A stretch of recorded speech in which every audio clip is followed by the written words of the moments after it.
Chipmunk Commando? That guy is nuts! Bubs, you get that one? Yeah. No. Boo! You stink! Duh.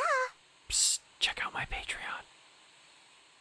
Alright, so I've already discussed events leading up to the premiere, Bliss's backstory, and her relations to the other Powerpuff Girls team members before each of the previous 3 episodes. But there's one distinct trait of Bliss that I have yet to really acknowledge that I'd like to discuss this time: her design. Okay, let's start with the obvious. The silhouette test completely fails. For those not in the know, the silhouette test is basically this concept in character design where the design of a character should be so distinct that you are capable of recognizing them solely based on their silhouette, their general outline. For example, if I were to post this silhouette on screen, I guarantee every single one of you would immediately recognize that this is Mickey Mouse. I'm sure you can recognize this one, or this one, or this one, and I don't even have to state who they are. Now let's look at this. If you didn't know that this was Bliss because of the subject of the video, would you be able to recognize it? Probably not, because the entire character's body is obscured by this ridiculous hair. Oh my gosh, this hair gets in the way of everything. Compare this to the silhouettes of the girls. First and foremost, the body shapes immediately signal that they are Powerpuff Girls, something you can't see with Bliss. And judging by that, I can see that the hairstyles serve to distinguish each of the individual sisters. The one with the bow? That's Blossom. The pigtails? Bubbles. The sharp edges on the side? Buttercup. It's simple and easy. Bliss is just like, nah, let's ditch all that and completely obscure everything so it looks like a giant mess. Is it a blob? Is it a taco? Is it the shell logo upside down? I don't know. Now, in terms of her other features, initially I criticized the fact that the leggings didn't go all the way to her shoes. Honestly, that really isn't a big deal. It's a way to signify that she's older and there's nothing really wrong with that. I'm just not used to seeing it that way. I'm all for a Powerpuff Girl of a different ethnicity, so that's cool to see. I just question whether or not the network had pure intentions in making this, or if it was exclusively due to attention seeking and media praise rather than making a quality cartoon. I mean, it wouldn't be the first time. Her hair is unnatural, unlike the blonde, red, and black hair of her sisters, which breaks that rule and is really distracting. Like, I won't lie, I do think that this purple and turquoise color combination can look good depending on how it's used, but here it just clashes to the point that it's an eyesore. Why is her hair blue when none of the other Powerpuff Girls have an artificial hair color like this? Brown and white were clearly viable options, and if this special is forgetting about Bunny entirely, then they may as well have gone with brown. Also, Bliss's hair lacks the black outline that all of the other girls have, which makes it even more inconsistent. Yes, I know people like to make OC jokes, and admittedly she looks very much like a fan character rather than an official one, but at least she's not covered in red and black, right? Some people like to comment on the hips. I don't know, the hips aren't really hurting anyone, so I'm whatever on that aspect. I just think the poor perspective angles make her proportions look absolutely jarring at points. As I've stated plenty of times before, overall, I just don't think that the Powerpuff Girls design can translate into an older anatomy. It's fine the way it is, and it should stay that way. That's just me though. Alright, anyways, let's get on with Breaking Bliss.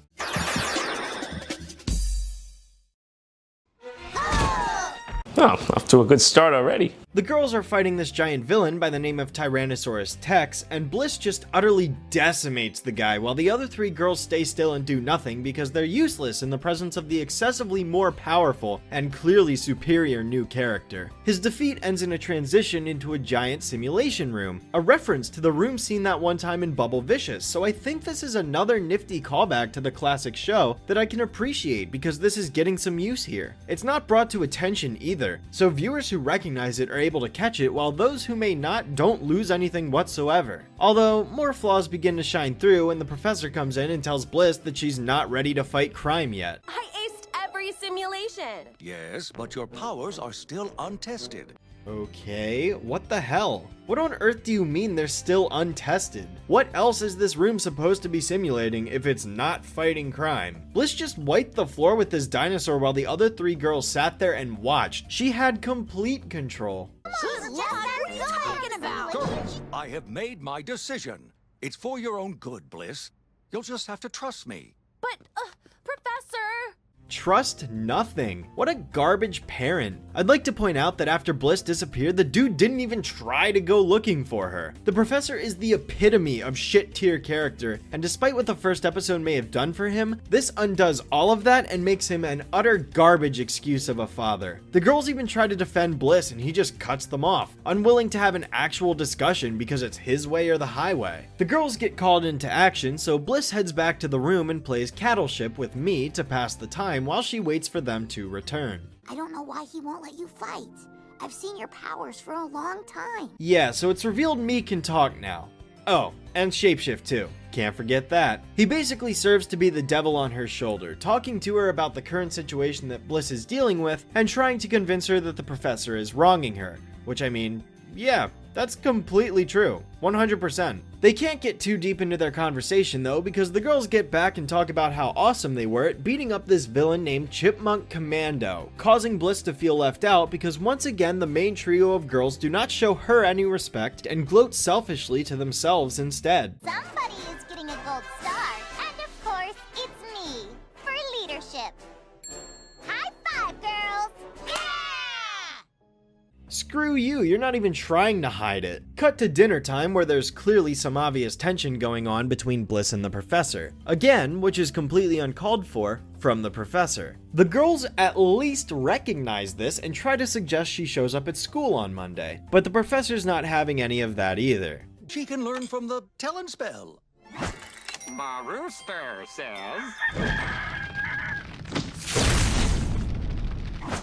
What? Okay, well, random explosion aside, the professor's behavior here is completely obnoxious. He's being super restrictive on Bliss without providing any justifiable evidence for why he believes she's not ready to go out in public. She's not allowed to go to school, she's not allowed to fight crime. Excuse me? What was she doing in the very last episode? How come she was allowed to go out in public and shop for clothes? Why was she allowed to attend a demolition derby and fight the gnat? Or did the four of them lie to the professor and not tell him what happened? If he was acting like this, then I bet he wanted to know what was going on during the events of Blister Sister. Seriously, why would he allow her out in public when she was completely unstable, but now that she has control, he won't? If he's really going to be that overprotective, then he never would have allowed her to go out shopping in public in the last episode. And if he didn't allow her to go and the girls just went without asking, then they deserve to be punished because they went behind his back. I understand his past experience has him wary, but the events of the last episode either imply he was okay with her going out in public, which is yet another blatant contradiction between episodes, or the girls lied to him. So Bliss runs up to her room and the girls follow after Buttercup obnoxiously yells that she wants her dessert, and I can't even wrap my head around how she's sitting there on the bed. What is her hair doing? She's not even on the mattress, it's like she's floating in the air with her hair underneath her? I have no idea. Well, in comes a phone call with the mayor saying Chipmunk Commando is back, and then the girls get the idea to bring Bliss along with them because they believe the professor will be easier on her if he sees her in action, even though that's not true at all based on his reaction in Somewhere Over the Swing Set, so that's a fallacy right there. But who cares, they go anyways. It's in Townsville's Central Park area where they collide with Chipmunk Commando for the second time today. That's right, second time, because they had already fought him once just a few hours earlier off screen, but apparently he wasn't defeated or something because he's just back here already and not in jail or anything. Yeah, remember what Buttercup said? Oh man, did you see what a whomping I gave Chipmunk Commando? That was a lie.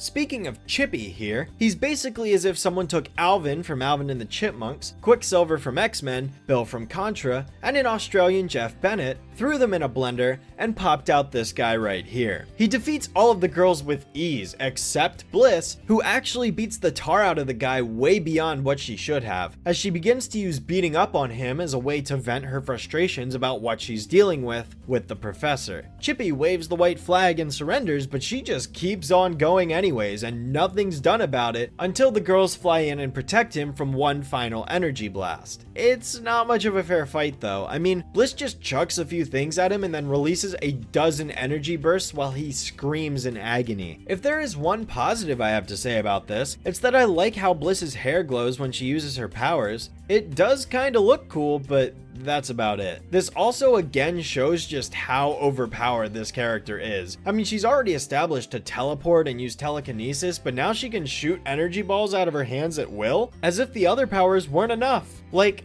I'm sorry, but this makes the other girls look incredibly more pathetic than their already pathetic reputations that they've earned over various episodes of this show. In comes the professor to scold her because that's all he's good for. I mean, yes, from his perspective, he's right because Bliss did just go out of control. However, she did not have any influence on the girls flying in to get hit. That was their decision. And besides, none of this would have happened in the first place if he would have just spoken up from the beginning and had a legitimate conversation with his daughters. He is the reason she lost control in the first place. It's his fault for unjustly restricting her, and now that she loses her temper, he blames her for it instead of himself. This honestly feels like it was an attempt at a cliche teenage story about the daughter who wants to go out and experience the world, but the parent won't let her, and it's just like, wow, this really has nothing to do with Powerpuff Girls. I would understand the professor having a point if Bliss still didn't have control of her powers, but she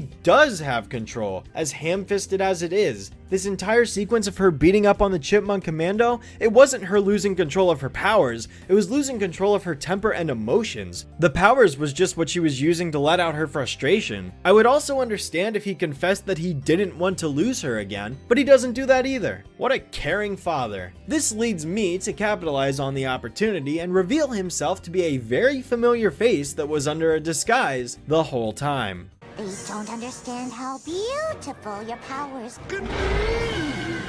It's such a lovely day for some Chaos!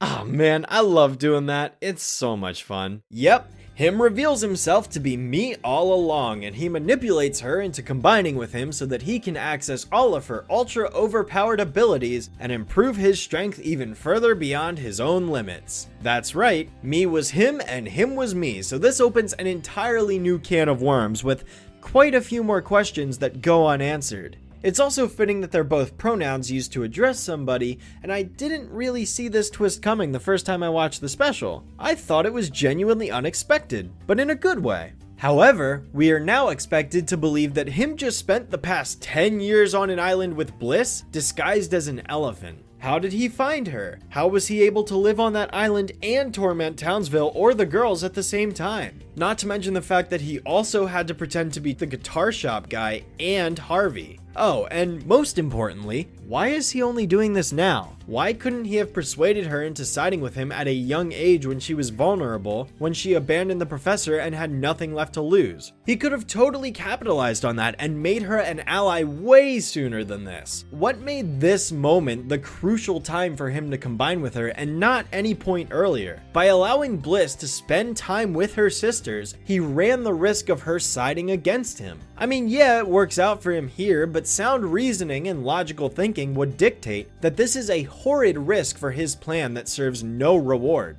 The only reason I could come up with as to why him waited is the possibility that he wouldn't be able to control Bliss's powers if she couldn't control them herself. Thus, he'd end up killing himself for attempting to do such an overwhelming thing. I don't know, it's a possibility, although there's absolutely nothing in the episode that points to that being the reason, so I'm afraid I'm still gonna have to hold on to this unanswered question. This plan honestly reminds me a lot of Octa-Evil and All Chalked Up, with him disguised as a personal entity and then convincing the girl that's attached to him to follow exactly what he says. I definitely call this him's most menacing appearance in the entire show, but the logic behind it just doesn't add up like everything else. I mean, this entire arc is an absolute mess from an actual writing standpoint now that I'm giving these episodes a fully detailed analysis, although this one is certainly better than episodes 2 and 3. I do think this was still a good time to convince her to join him despite the obvious times that were more opportune, but hey,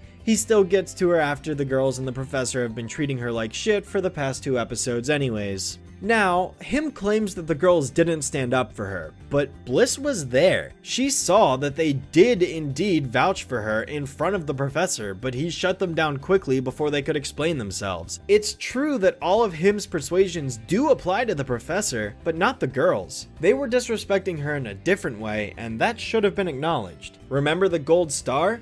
or the Derby dog argument? While I do believe this would have been a perfectly fine way to end the part, the episode decided to go and tack on one final line instead. And now the real fun begins. Well, somebody's grounded.